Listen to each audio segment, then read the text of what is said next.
Welcome. Algebra में हम लोग ग्रुप थ्योरी का जो डिस्कशन कर रहे थे उसमें मैंने आप लोगों को प्रीवियस लेक्चर में बताया था ग्रुप होता क्या है, मोनोइड, सेमी ग्रुप, ग्रुपॉइड, ये सारी डिफिनीशन डिस्कस की थी और कुछ algebraic operations addition, multiplication, division के थ्रू कुछ इनफाइनाइट सेट लिए थे और उनके चेक किए थे ये होंगे ग्रुप की नहीं होंगे, मोनोइड, सेमी ग्रुप ऐसे करके।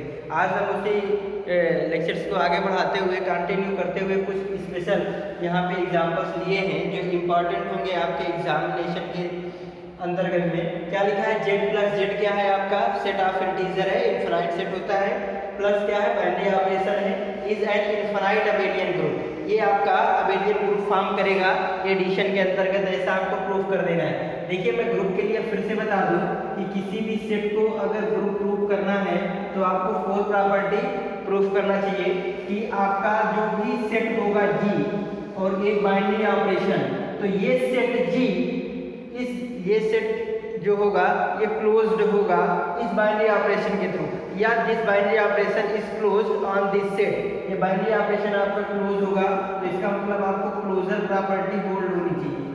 और ऐसे भी मैंने बता दिया था कि अगर किसी भी सेट में कोई भी ऑपरेशन बाइनरी ऑपरेशन है तो क्लोजर प्रॉपर्टी तो ऑलरेडी होल्ड हो रही है, उसको तो दिखाने की जरूरत ही नहीं है, ठीक है, क्योंकि बाइनरी ऑपरेशन होने के लिए भी कंडीशन होनी चाहिए कि दो एलिमेंट आप उस सेट के लीजिए तो ए ऑपरेट बी भी आपका उसमें चला जाए, ऐसी कंडीशन होती है।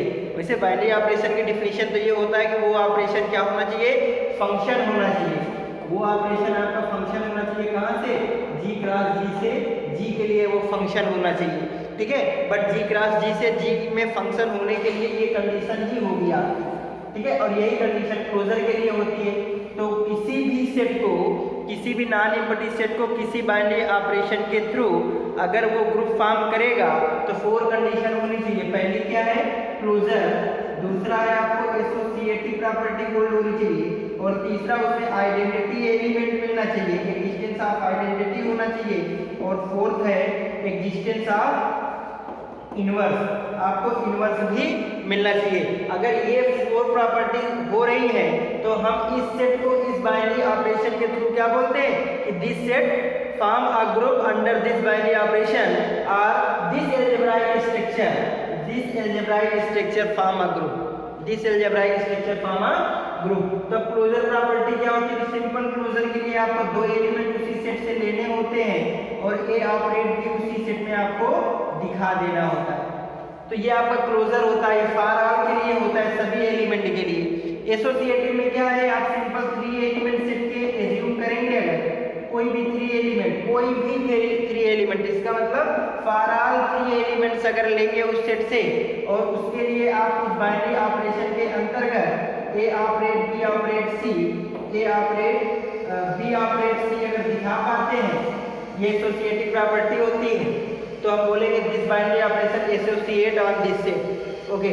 आइडेंटिटी एलिमेंट का मतलब होता है एक एलिमेंट ऐसा आपको उस सेट में मिल जाए सच दैट कि ए ऑपरेट ई या ई ऑपरेट ए आपका ए के इक्वल आ जाए, और ए किसका लिया हो, for all A belongs to G, A के हर एलिमेंट को ऐसा एक एलिमेंट मिल जाए कि उस सेट के किसी भी एलिमेंट से उस बाइनरी ऑपरेशन के थ्रू उसको ऑपरेट करने पर एलिमेंट चेंज ना हो, ठीक है ना, ये आइडेंटिटी होता है। एग्जिस्टेंस ऑफ इनवर्स क्या होता है, एक एलिमेंट आपको बी उस सेट में जरूर मिल जाए कि आप ए ऑपरेट बी करें या बी ऑपरेट ए करें, आपको आइडेंटिटी मिलना चाहिए, ए को बी से ऑपरेट करें या बी को ए से ऑपरेट करें, आइडेंटिटी मिलना चाहिए। For all A belongs to G, G के हर एलिमेंट के लिए एक एलिमेंट बी जरूर मिलना चाहिए, देयर एग्जिस्ट अ बी, एक बी जरूर मिलना चाहिए उस सेट में कि ए को बी से या बी को ए से ऑपरेट करने पर आपको क्या मिल जाए, आइडेंटिटी मिल जाए। तो अगर ये फोर प्रॉपर्टी होल्ड हो रही है तो हम उस अलजेब्राइक स्ट्रक्चर को ग्रुप बोल देंगे। अब वर्ड आता है अबेलियन ग्रुप, तो अबेलियन ग्रुप के लिए मैंने एक फिफ्थ प्रॉपर्टी बताई थी। फिफ्थ प्रॉपर्टी क्या बताई थी, कॉम्यूटेटिव लॉ, क्या बताया था, commutative law, commutative property.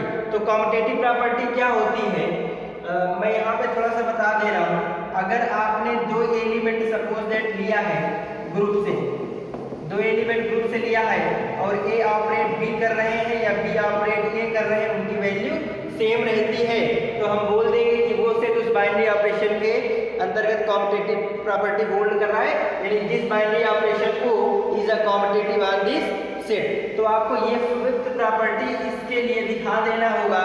Okay, तो आपको हम बोल देंगे कि this algebraic structure is a abelian group. Word आता है इनफाइनाइट, तो इनफाइनाइट के लिए मैंने बताया था if set have the infinitely many element. Set होता है ना finite set and infinite set. If set is infinite then form a infinite group, if set is a finite then form a finite group. तो finite group के लिए अभी हम लोग नहीं पढ़े हैं, उसके लिए कंपोजिशन टेबल वगैरह होता है, उसका लेक्चर नेक्स्ट होगा। आज हम लोग इनफाइनाइट सेट के लिए पढ़ते हैं। और एक चीज मैं आपको बता दूं कि कोई भी फाइनाइट सेट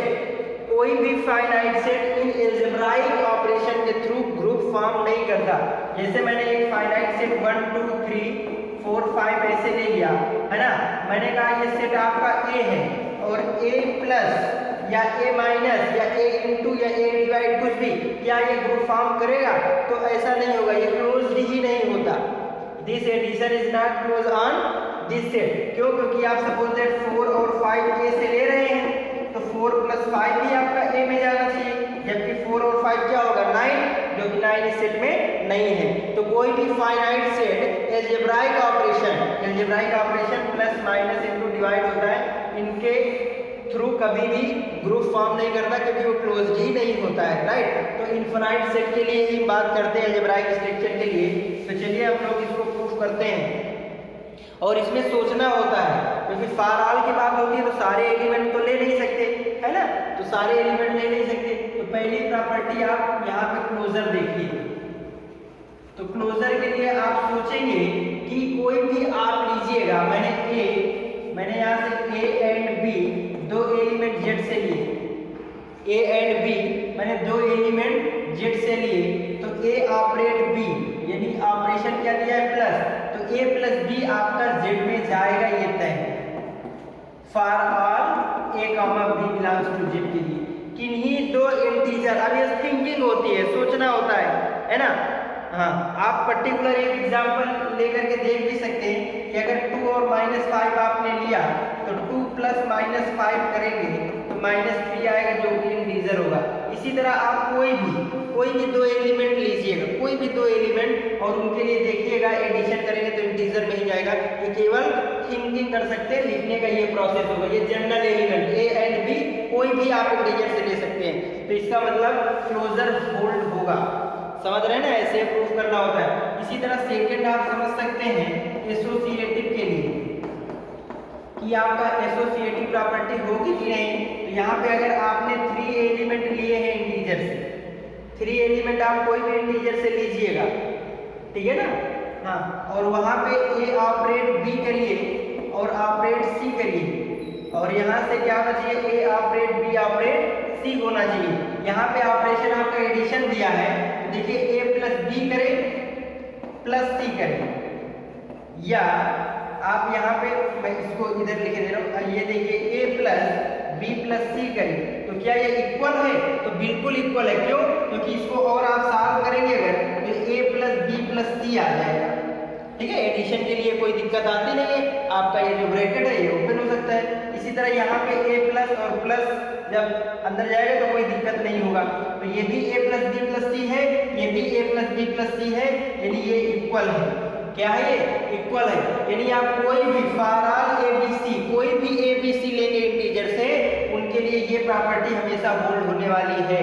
तो इसका मतलब addition is a associative on the integer, वो इंटीजर पे आपका एसोसिएटिव भी होता है। तीसरी प्रॉपर्टी आपकी क्या है? तीसरी प्रॉपर्टी आपकी है एग्जिस्टेंस ऑफ आइडेंटिटी।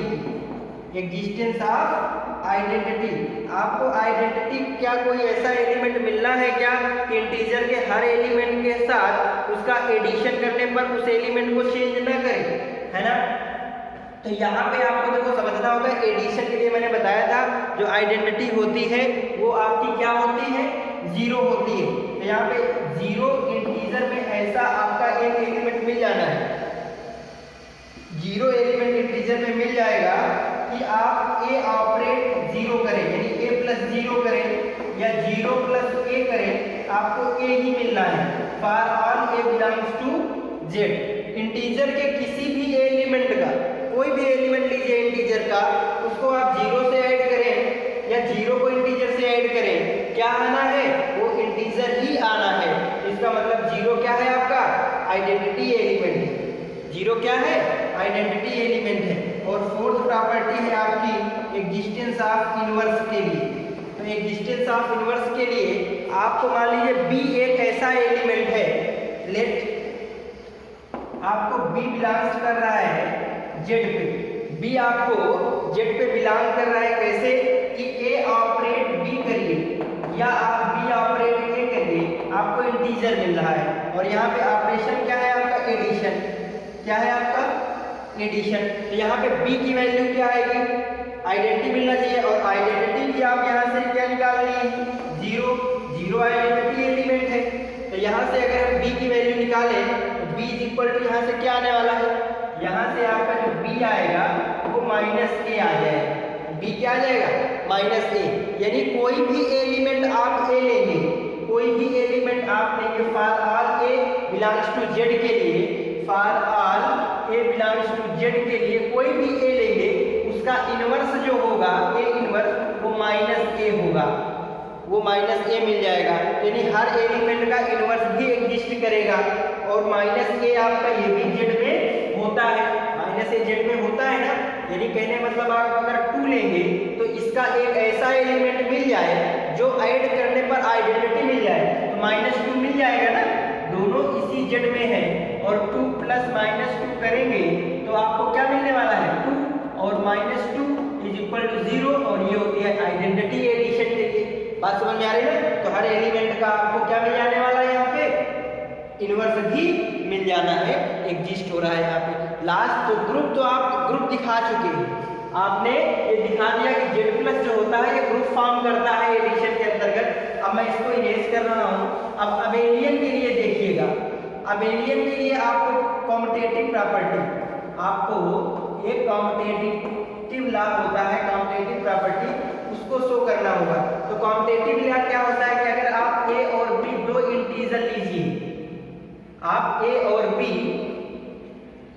कोई भी दो इंटीजर लीजिएगा, ठीक है ना, a और b आपने दो इंटीजर लिया और a ऑपरेट b करा तो b ऑपरेट a के इक्वल होना चाहिए। बात समझ में आया ना? तो यहाँ पे ऑपरेशन क्या है? a प्लस b और ये क्या है आपका? b plus a। अब एडिशन में आप a प्लस b करें या b प्लस a करें, इक्वल होता है। सब्ट्रैक्शन में नहीं होता, आप a माइनस b करें या b माइनस a करें, ये इक्वल नहीं है। a माइनस b, यहाँ से माइनस कॉमन लेंगे तो a माइनस b, दोनों इक्वल नहीं होगा। 2 इज नॉट इक्वल टू -2। ये समझ रहे हैं ना? ये क्वांटिटी अगर a है तो ये क्वांटिटी माइनस a होगी, दोनों इक्वल नहीं होंगे। बट यहाँ पे आप a को इधर कर देंगे ना तो a प्लस b कोई डाउट आता नहीं प्लस में। आई 2 प्लस 4 करें या 4 प्लस 2 करें, इक्वल ही होने वाला है। बात समझ में आ रहा है ना? तो ये जो है आपका इक्वल हो जाएगा फॉर ऑल a और b। आप कोई भी इंटीजर से लीजिए, आप ले लीजिए -3 और -5, तो आप यहाँ से -3 प्लस -5 करिए और -5 प्लस -3 करिए, तो यहाँ से क्या आएगा? माइनस प्लस माइनस हो जाएगा, -8 आएगा, तो यहाँ से भी माइनस का 8 ही आएगा। तो कॉम्यूटेटिव प्रॉपर्टी भी होल्ड हो रही है। तो ये सारी क्लोजर, एसोसिएटिव, आइडेंटिटी और existence of inverse her element का मिल चुका है इस ऑपरेशन के थ्रू, इस सेट इंटीजर में। तो हम लोग बोल देंगे कि दिस इंटीजर जो है ये आपका क्या है? अलजेब्राइक स्ट्रक्चर है। This algebraic structure form a abelian group and the set have the infinitely many element, so we can also say that this algebraic structure form a infinite abelian group. तो ये उम्मीद है आपको समझ में आया होगा। बहुत इजी है, आसानी से कर लेंगे हम लोग, धीरे धीरे आगे बढ़ेंगे यहाँ पे। तो इसको नोट आउट कर लो। मैंने यहाँ पे नेक्स्ट एग्जांपल लिखा है, समझिएगा। सेम उसी तरह क्यू नॉट क्या है आपका? क्यू नॉट का मतलब है ये आपका q माइनस 0 यानी नॉन जीरो रेशनल नंबर का सेट है, उस पर 0 नहीं होगा, ये ऐसा सेट है। मल्टीप्लिकेशन एक ऑपरेशन होता है, अलजेब्राइक ऑपरेशन, जो कि मल्टीप्लिकेशन रेशनल नंबर पे क्या होता है? बाइनरी ऑपरेशन भी होता है, हम ये देख भी चुके हैं। Is an infinite commutative group, ये आपका इन्फिनाइट कम्यूटेटिव ग्रुप होता है, ये आपका इन्फिनाइट कम्यूटेटिव ग्रुप होता है, ऐसा आपको दिखा देना है। तो चलिए हम लोग उसी तरह सबसे पहले क्या प्रॉपर्टी देंगे, क्लोजर देंगे। और हाँ, आप दिखा सकते हैं यहाँ पे पहला स्टेप तो आप ये लिख भी सकते हैं। पहले वाले क्वेश्चन को मैंने नहीं बताया, हालांकि जरूरी भी नहीं है, लेकिन आप थोड़ा अच्छा लिखने के लिए दिखा सकते हैं यहाँ पे क्या कि यहाँ पे जो सब्ट्रैक्शन है दे है ना, ये आपका Q not cross Q not से क्यू नॉट पर form a function that is Q is binary operation on set Q not. ये आपका जो मल्टीप्लिकेशन है, मल्टीप्लिकेशन जो है ये फंक्शन बन जाएगा आपका कहाँ से, क्यू नॉट के ये कार्टेशियन प्रोडक्ट से लेकर के इस सिंगल सेट के लिए।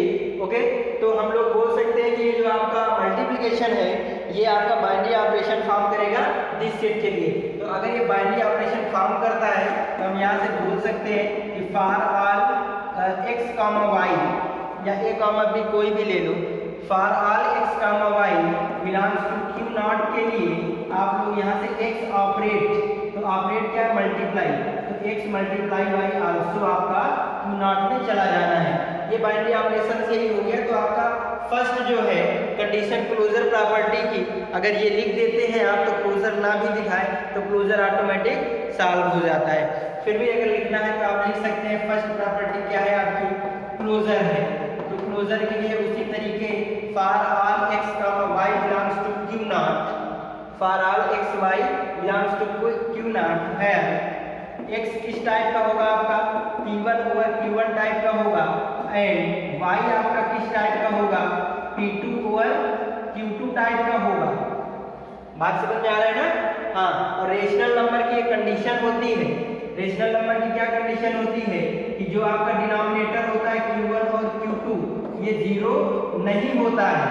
रेशनल नंबर की एक कंडीशन होती है ना, तो ये जीरो नहीं होगा, और p1, p2, q1, q2 ये कहाँ से होंगे, इंटीजर से होंगे। ओके, तो ये आपकी कंडीशन है होती है रेशनल नंबर के लिए। तो अब आपको दिखाना क्या है कि x प्लस वाई जो होगा ये भी आपको कहाँ पे होगा, रेशनल नंबर पे होगा। अगर आपने दो रेशनल नंबर लिए हैं तो ओके, अगर x प्लस वाई है तो यहाँ से p1 over q1 plus p2 over q2 आएगा, जिसको आप और सॉल्व करेंगे तो यहाँ से क्या जाएगा आपका p1 q2 plus p2 q1 और डिवाइड में आ जाएगा आपका q1 q2। ओके, अब यहाँ से आप समझिए कि जब q1 और q2 डज नॉट जीरो है तो इनका मल्टीप्लिकेशन भी जीरो नहीं हो सकता। तो इसका मतलब आपको q1 और q2 भी आपका जीरो नहीं होगा। दूसरी बात, p1, p2, q1, q2 क्या थे, इंटीजर्स थे। तो आप समझिए दो इंटीजर्स का मल्टीप्लिकेशन इंटीजर, तो ये भी इंटीजर ये भी इंटीजर, तो इनका एडिशन क्या हो जाएगा, इंटीजर से हो जाएगा। तो आपका यहाँ से q1, q2 और ये यानी न्यूमरेटर और डिनोमिनेटर आप ऐसे समझ सकते हैं, न्यूमरेटर और डिनोमिनेटर ये इंटीजर है, ये दोनों क्या है, इंटीजर्स हैं। और दो इंटीजर्स का रेशियो जहाँ पे नॉन जीरो हो डिनोमिनेटर क्या होता है आपका, रेशनल नंबर होता है। तो हम यहाँ से बोल सकते हैं दैट इज ये आपका फिर कहाँ पे बिलोंग कर जाएगा, integer, oh sorry rational number पे। तो हम लोग यहाँ से लिख सकते हैं that is for all x, y belongs to Q not के लिए आपको x प्लस y जो है ये आपका क्यू नॉट में बिलोंग हो जाएगा। क्लोजर प्रॉपर्टी आपके साथ है। ये बात आपको समझ में आया है? यहाँ पे एक एक स्टेप आप ऐसे लिखेंगे ना तो ज़्यादा सही रहेगा। दूसरा, आप क्लोजर एसोसिएटिव के लिए आए। एसोसिएटिव प्रॉपर्टी के लिए क्या होता है, एसोसिएटिव प्रॉपर्टी के लिए आपको 3 एलिमेंट लेना होता है। तो मैंने x, y, z Q not से लिए। अगर x, y, z Q not से लिए तो इसका मतलब x क्या होने वाला है, p1 ओवर q1, y क्या होने वाला है, p2 ओवर q2, और मैंने यहाँ से z ले लिया आपका p3 ओवर q3। और यहाँ पे कंडीशन क्या हो जाएगी आपकी यहाँ पे कंडीशन होने वाली है कि जो q1, q2 और q3 हैं ये नॉन जीरो एलिमेंट होंगे, और ये सारे p1, q1, p2, q2, P3 P3 कहाँ से आने वाले हैं?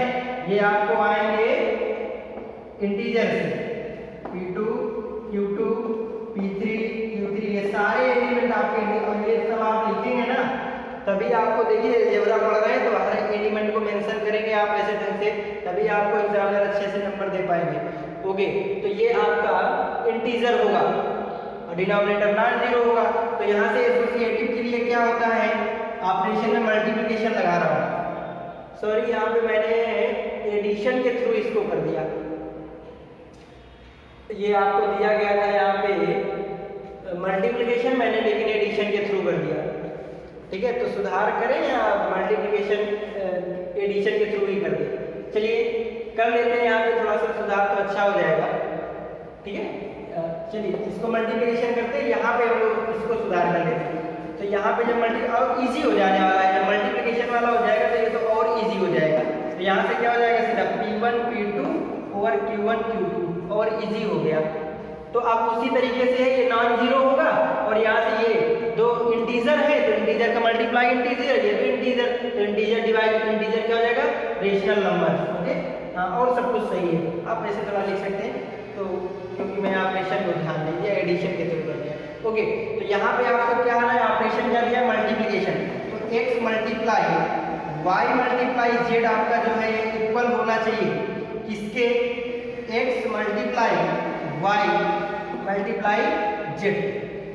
ओके, तो एक एक को सॉल्व करते हैं, पहले मैं लेफ्ट हैंड को सॉल्व कर देता हूँ, फिर राइट हैंड को, या आप लेफ्ट हैंड से राइट हैंड को बना लो, दोनों तरीके होते हैं। ठीक है, तो आप लेफ्ट भी अलग से सॉल्व कर लिया करो, राइट भी सॉल्व ये करो अलग से, तो आपको आसानी हो जाएगी। तो देखिए मैं यहीं पे बता रहा हूँ, x आपको किस टाइप का होगा, अगर रेशनल नंबर है तो P1 और Q1 टाइप का, ये आपका किस टाइप का होगा, P2 और Q2 टाइप का, z आपका किस टाइप का होगा, P3 और Q3 टाइप का होगा। ओके, तो अब यहाँ से समझिए आप कि जब मल्टीप्लिकेशन है, आप दो नंबर का मल्टीप्लाई ऐसे करते हैं 3 × 4, ठीक है ना, तो आप देखिए 4 3 जा 12 कर ले या 2 3 जा 6 कर ले, मल्टीप्लिकेशन जो है ब्रैकेट का कोई इसमें रोल नहीं होता है मल्टीप्लिकेशन में। ओके, हाँ, तो यहाँ पे आप क्या कर सकते हैं, चलिए मैं लिख दे रहा हूँ, P1 over Q1 मल्टीप्लाई, ये इसका मैंने यहाँ पे पहले बाइनरी ऑपरेशन ब्रेक किया, तो ये P2 P3 आएगा, क्या आएगा, P2 P3 और Q2 Q3 आएगा, क्योंकि मल्टीप्लिकेशन बाइनरी ऑपरेशन होता है किसके बीच में, इंटीजर्स के बीच में, इंटीजर्स के बीच में, तो आपको ये दोनों इंटीजर्स मिल जाएंगे, यानी ये अभी भी ये रेशनल नंबर है। अब इसका मल्टीप्लाई आप करा देंगे, ये देखिए एक रेशनल नंबर होगा और ये भी एक रेशनल नंबर है।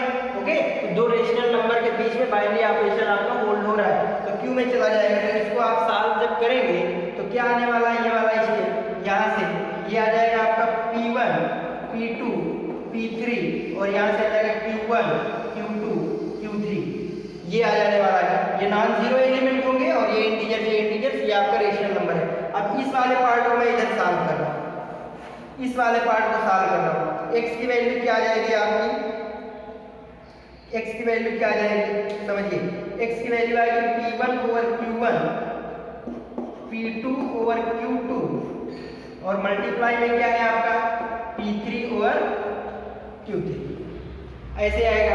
ठीक है ना, अब इसको आप जब सॉल्व करेंगे तो यहाँ पे देखिए, यहाँ पे आपका ऑपरेशन लगेगा, तो P1 P2 और ये हो जाएगा आपका Q1 Q2 और ये भी रेशनल नंबर है। अब इस रेशनल नंबर का इस रेशनल नंबर के साथ करेंगे, यहाँ पे क्या आ जाने वाला है आपका P1 P2 और P3 और डिवाइड जाएगा Q1 Q2 और Q3, ठीक है ना, और ये नॉन जीरो है, ये इंटीजर्स और दोनों को आप देख रहे हैं, तो ये दोनों आपके क्या है, इक्वल है। तो हम लोग यहाँ से बोल सकते हैं कि for all x y z के लिए, for all x y z belongs to Q not के लिए x operate y x multiply y z always be equal to x multiply y multiply z होगा, यानी एसोसिएटिव प्रॉपर्टी भी आपकी hold होने वाली है। ठीक है ना, अभी आपको एक्जिस्टेंस ऑफ इनवर्स और एक्जिस्टेंस ऑफ आइडेंटिटी रह गया है, तो अगर ये आपका हो गया हो, नोट कर लिया हो, तो मैं यहाँ पे आपको एक्जिस्टेंस ऑफ आइडेंटिटी बता रहा हूँ कि कोई एक ऐसा एलिमेंट मिल जाएगा क्या मल्टीप्लाई के थ्रू, यहाँ पे समझिएगा। तो क्या कोई ऐसा एलिमेंट मिल रहा है क्या, existence of identity, of identity. तो कोई एक एलिमेंट मिल जाएगा क्या, तो आप देखिए मैं वन आपका नॉन जीरो रेशनल नंबर होता है, ठीक है ना, ओके। तो वन एक ऐसा एलिमेंट है कि आप x मल्टीप्लाई 1 करो या 1 मल्टीप्लाई x करो, आपको x ही आना है। x आपका कोई भी p बाई क्यू टाइप का एलिमेंट होगा, ठीक है, क्योंकि रेशनल नंबर की बात हो रही है।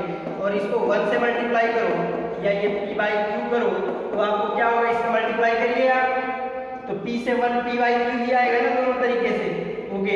तो यहाँ से हम बोल सकते हैं that is for all x belongs to q naught, for all x belongs to q naught there exists one belongs to q naught such that this, कि ये आपका आइडेंटिटी एलिमेंट मिल जा रहा है। तो one is the identity element, one क्या है आपका identity element for multiplication on rational number, non zero rational number के लिए वन आपका क्या है, आइडेंटिटी है मल्टीप्लिकेशन के थ्रू, ओके।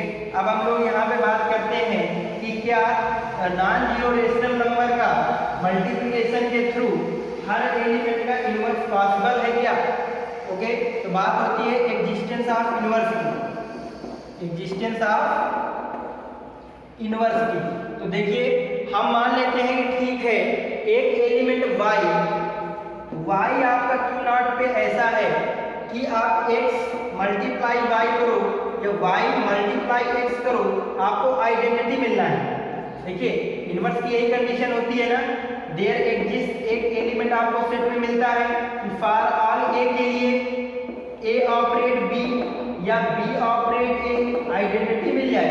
तो हमने मान लिया कि एक एलिमेंट आपको y जरूर मिल रहा है क्यू नॉट पे, कि आप इसके लिए x ऑपरेट y करो या y ऑपरेट x करो, आपको आइडेंटिटी मिल रही है।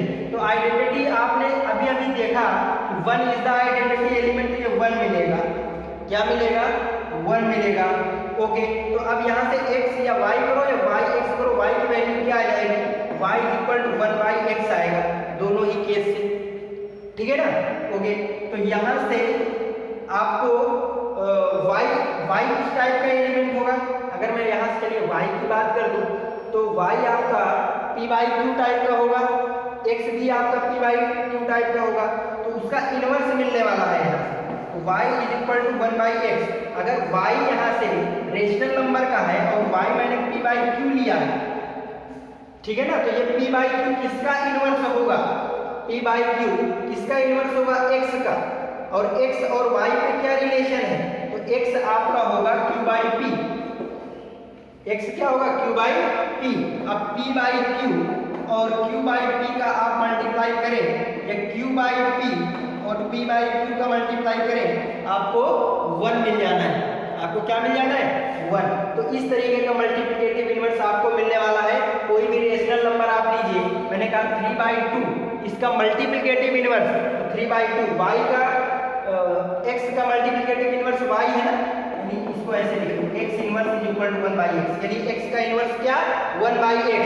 तो 3/2 ये x है, तो इसका इनवर्स क्या, तो 1 बाई x, बोले तो 1 बाई 3/2, तो बोले 2/3, क्या हो जाएगा, 2/3 हो जाएगा। तो किसी भी एलिमेंट के लिए, फॉर ऑल एलिमेंट के लिए, for all x belongs to Q not, आपको इसका इनवर्स 1 बाई x जरूर आपको क्यू नॉट में मिल जाना है कि x मल्टीप्लाई 1 बाई x आपको क्या दे देगा, आइडेंटिटी 1 दे देगा।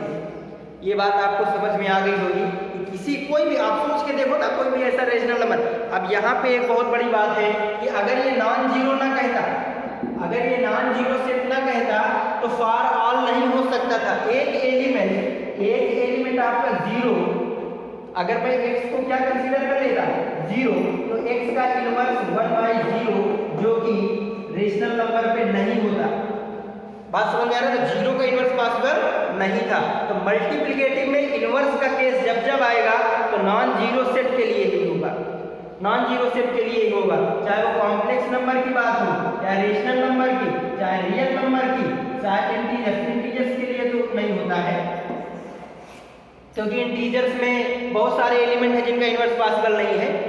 टू का इनवर्स क्या होगा? मल्टीप्लिकेटिव 1/2, ठीक है ना, 2 का 1/2 और 1/2 इंटीजर में नहीं होगा। तो इंटीजर तो वैसे भी मल्टीप्लिकेशन के लिए बहुत सारी प्रॉपर्टी आपकी होल्ड नहीं करता, इनवर्स मिलेगा ही नहीं। ओके, तो इन नॉन जीरो, इनको नॉन जीरो होना पड़ेगा तब ही इनका मल्टीप्लिकेटिव इनवर्स मिलेगा, क्योंकि जीरो इनवर्स को एग्जिस्ट नहीं होने देगा इनसे पे, राइट। तो ये आपको समझ में आया होगा। अभी आपने यहाँ तक सॉल्व कर लिए कि ये आपका ग्रुप है, क्लोजर, एसोसिएटिव, आइडेंटिटी और एग्जिस्टेंस ऑफ इनवर्स आपने दिखाया। अब ये कॉम्पिटिटिव ग्रुप है या नहीं है? अगर ये कॉम्पिटिटिव ग्रुप है तो आपको एक प्रॉपर्टी और दिखानी होती है, कॉम्पिटिटिव प्रॉपर्टी। देखिए, competitive group and abelian group both are same. तो कॉम्पिटिटिव ग्रुप के लिए आपको x multiply y is equal to y multiply x दिखाना होगा for all x y belongs to Q0। तो बिल्कुल सही है, x और y आपके P1 over Q1 multiply P2 over Q2 होंगे, ठीक है। और यहाँ से देखिए, इसको मैं क्या लिख सकता हूँ? मल्टीप्लिकेशन अगर इंटीजर की बात करूँ, P1 और P2 क्या है? इंटीजर। तो इंटीजर्स मल्टीप्लिकेशन के लिए कॉम्पिटिटिव होता है, तो यानी P1 इंटू P2 को मैं P2 और P1 लिख सकता हूँ। क्यों? क्योंकि multiplication is a competitive on integers. Integers में मल्टीप्लिकेटिव कॉम्पिटिटिव होता है। तो इसको मैंने लिख दिया P2 इंटू P1 और ये हो जाएगा आपका Q2 इंटू Q1। ओके, तो ये आपका क्या होने वाला है? P2 और Q2 क्या बन जाएगा? Y, और ये क्या हो जाएगा आपका X, यानी x into y, y into x के इक्वल आपने दिखा दिया। तो ये कॉम्पिटिटिव है, और कॉम्पिटिटिव है तो ये आपका कॉम्पिटिटिव ग्रुप भी है। इनफाइनाइट तो आप समझ ही गए हैं, क्योंकि इनफाइनाइटली मेनी एलिमेंट होते हैं Q0 पे, इसलिए इनफाइनाइट सेट है। तो उम्मीद है ये भी आपको समझ में आया होगा इनफाइनाइट सेट के लिए। अभी हम लोग फाइनाइट के विषय में चर्चा करेंगे, कंपोजिशन टेबल की। अभी आप इसको समझिए। ओके, नोट कर लो।